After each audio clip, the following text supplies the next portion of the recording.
My name is Kristy. This is for Communication 201. Today is October 10th, 2016, and this is my informative speech.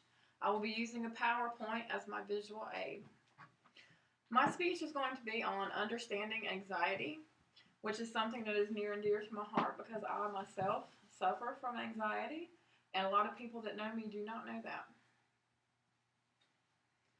This is a comparison between everyday anxiety and an actual anxiety disorder. Everyone has everyday anxiety. If you have a test tomorrow, you're going to get nervous and you're going to be a little, afraid that you're not going to do well on the test. But a person with an anxiety disorder really cannot function when they have a test the next day. They get physically ill. They don't want to even go to school, and sometimes they don't go to school because they cannot get out of bed because their brain and their body won't allow it. One of the things adults worry about is paying bills, getting a job, having a relationship with someone, and other important life events, which we all have anxiety about those as well. But a person with an anxiety disorder has an unsubstantiated worry about it. They obsess over it. They can't get around it, and oftentimes it causes them to lose the job, causes them to ruin the relationship, and it causes them to not be able to pay their own bills because they're worried something bad is going to happen. Something else that we all go through is embarrassing or self-conscious problems. You worry about how you look. You worry about embarrassing yourself in public. But a person with an anxiety disorder, again, they have panic attacks when they think about going out into public because they're afraid that they're going to do something that's going to make them look stupid or dumb or, just not the way they want to be seen. People with an anxiety disorder have an irrational fear. It makes no sense to anyone they know, and oftentimes it makes no sense to them.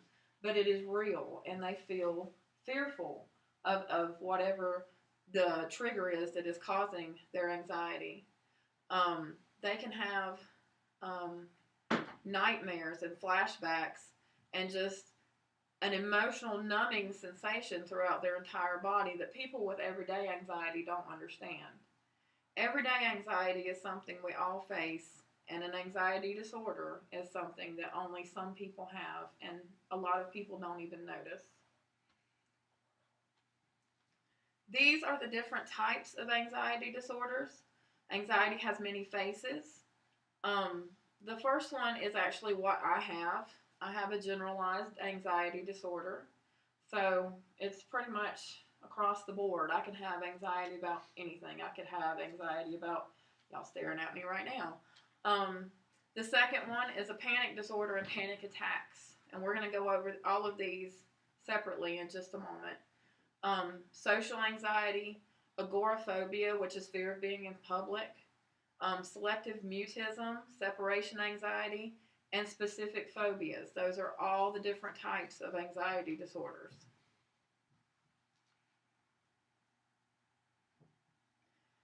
Generalized anxiety disorder, you worry about everything for nothing. If I'm going to the grocery store, I'm going to worry about what I'm going to see there, who I'm going to see there, how long the lines are going to be going out of the grocery store. It's just really just blown out of proportion for a person who doesn't have anxiety.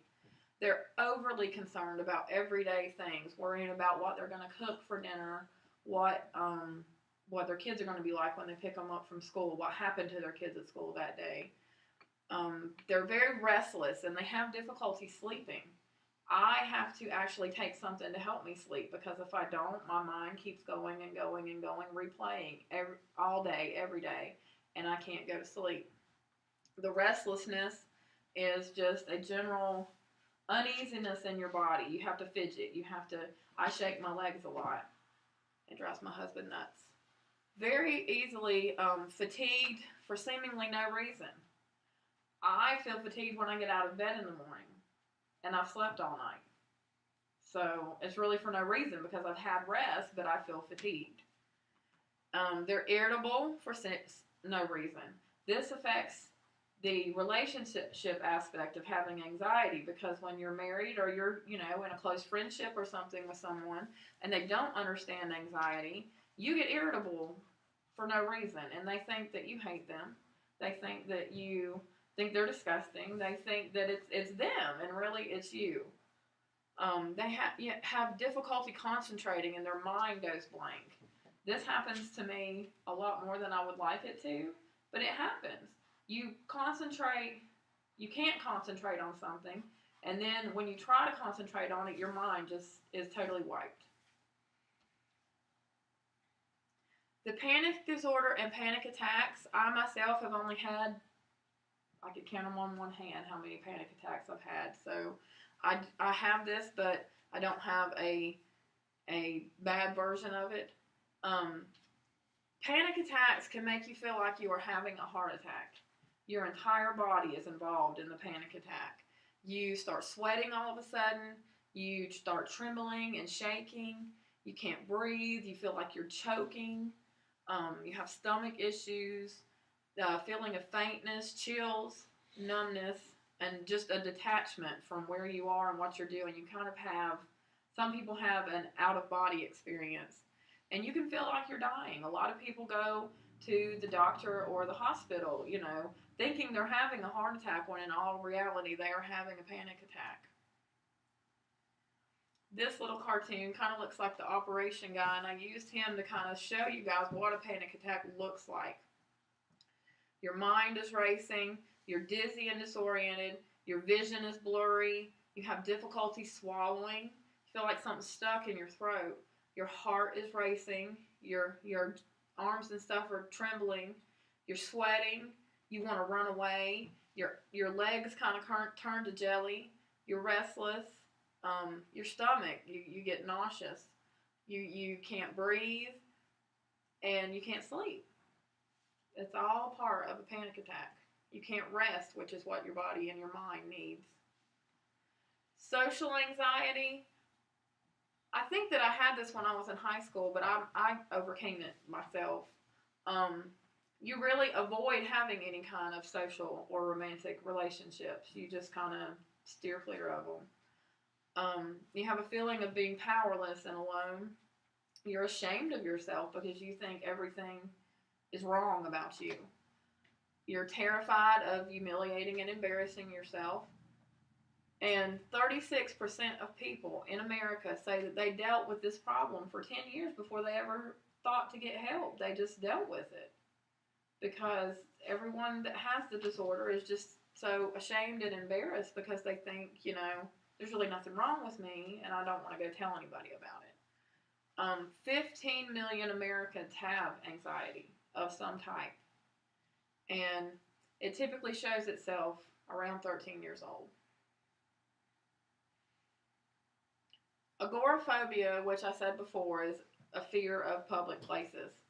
You can't go anywhere because you've had a panic attack there, and you just can't go in there anymore. If you had a panic attack 3 years ago at Walmart, you can't go in Walmart again because you're afraid you're going to have a panic attack there again.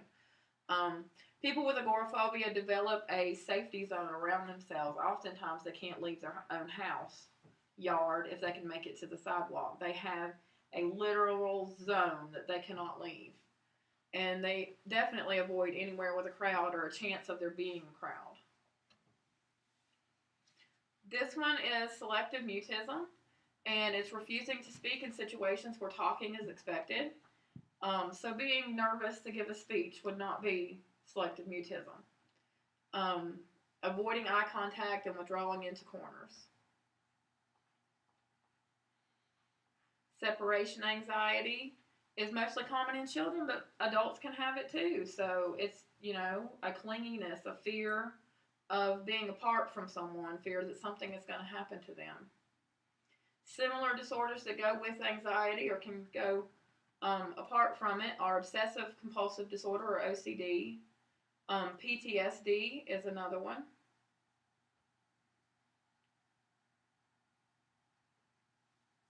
And then depression is another one, and it looks just like anxiety. So I want to thank you for your time, and I hope you enjoy.